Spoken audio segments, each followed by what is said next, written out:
എന്റെ കയ്യിൽ നിന്ന് പൈസ മേടിച്ചതിൽ ആകെ 1-2 പേരെ എനിക്ക് തിരിച്ചു തന്നിട്ടുള്ളൂ. 1-2 പേരെ എനിക്ക് തിരിച്ചു തന്നു. അതാണ് നിനക്ക് കൂട്ടുകാരെ പേടിയല്ല. പിന്നെ അല്ലാതെ അത് ചിലപ്പോൾ ശരിയായിരിക്കും. അവൻ ചിലപ്പോൾ കണ്ണടച്ച് അങ്ങനത്തെ ഒരു നിന്റെ ഒരു ഇന്റർവ്യൂല് ഞാൻ പറഞ്ഞത് ഈ സാധനം പറഞ്ഞൊരു സാധനം ഞാൻ ഇപ്പൊ ഓർമ്മിക്കുന്നു. ഞാൻ വെച്ച് 1-2 പേരെ തരാതെ ഉള്ളെന്ന് പറയായിരിക്കുന്നു. 2 പേരെ തന്നിട്ടുള്ളൂ. ബാക്കിയുള്ളവരോട് ആരും ഇപ്പൊ അതൊക്കെ ഞാൻ മനസ്സോടെ കൊടുത്തതായതുകൊണ്ട്. ഇത് കണ്ടപ്പോ എനിക്ക് എന്താ തോന്നിയെന്ന് അറിയാമോ?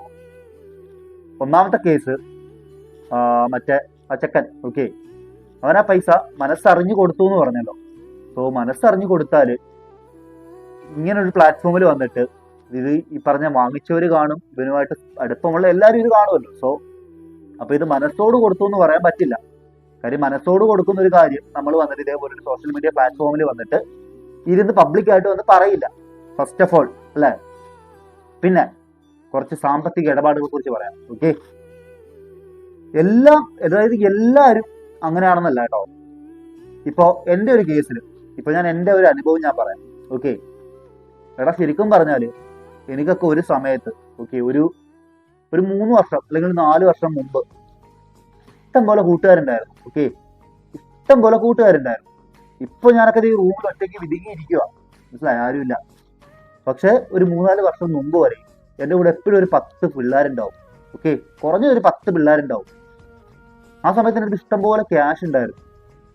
ഓക്കെ, ക്യാഷ് എങ്ങനെയാണെന്ന് ചോദിച്ചാൽ ഫാമിലിയിലൊക്കെ, ഐ മീൻ എൻ്റെ കുറച്ച് പ്രോപ്പർട്ടീസ് ഒക്കെ ഉണ്ടായിരുന്നു, എനിക്കൊരു ബിസിനസ് ഉണ്ടായിരുന്നു. സോ അങ്ങനെ കുറച്ച് ക്യാഷ് ഉണ്ടായിരുന്നു. 3 കാർ ഉണ്ടായിരുന്നു എൻ്റെ അടുത്ത്. ഓക്കെ, 3 കാർ ഉണ്ടായിരുന്നു, ഇഷ്ടം പോലെ ക്യാഷ് ഉണ്ടായിരുന്നു, ഇഷ്ടം പോലെ സുഹൃത്തുക്കളും ഉണ്ടായിരുന്നു. ഇതെന്റെ ജീവിതത്തിൽ നിന്നുണ്ടായ റിയൽ ആയിട്ടുള്ള സംഭവം കേട്ടോ പറയണേ. ഒരു ടൈം കഴിഞ്ഞപ്പോ ഞാൻ ഈ പറഞ്ഞതുപോലെ നമ്മൾ ഒരുപാട് സുഹൃത്തുക്കളാവുമ്പോഴും നമ്മൾ ചെയ്യേണ്ട കാര്യങ്ങൾ നമ്മൾ മറന്നു പലപ്പോഴും. നമ്മളെപ്പോഴും ആ ഒരു, എനിക്ക് സംഭവിച്ചാ പറയണ കേട്ടോ, ആ ഒരു ചില്ലിങ് മൂഡിലേക്ക് ആയിപ്പോയി. സോ അങ്ങനെ ഇരിക്കെ അത്രത്തോളം ചെലവുണ്ട്. അതായത് ഈ ഒരു സർക്കിളിന്റെ ചെലവ് മൊത്തം എല്ലാ ദിവസവും അല്ലെങ്കിലും മിക്കപ്പോഴും, അതായത് ഒരു 90% അല്ലെങ്കിൽ ഒരു 100-ൽ 90 ദിവസത്തിലും ഞാൻ തന്നെ ആയിരിക്കും വഹിക്കുക, അല്ലെങ്കിൽ ഞാൻ തന്നെ ആയിരിക്കും കൊടുക്കുക. അപ്പോ നമ്മളുടെ ഒരു വിചാരം എന്താ, നമ്മളുടെ കയ്യില്ലെങ്കിൽ നമ്മളുടെ കൂട്ടുകാരും എന്നെങ്കിലും ഇത് കൊടുക്കും, അല്ലെങ്കിൽ നമ്മളെ സഹായിക്കും എന്നൊക്കെ ആയിരിക്കുമല്ലോ. നമ്മൾ കൂട്ടുകാരെ സഹായിക്കുമ്പോഴും എല്ലാം ആ ഒരു സാധനം, നമ്മളൊന്നും പക്ഷെ കൊടുക്കുന്ന ഒന്നും നമ്മൾ പ്രതീക്ഷിച്ച് കൊടുക്കരുതെന്നുണ്ട് കേട്ടോ. അത് സത്യമായ വാക്കുകളാണ്. നമ്മളൊന്നും ചെയ്താലും നമ്മളൊന്നും പ്രതീക്ഷിച്ച് ചെയ്യരുത്.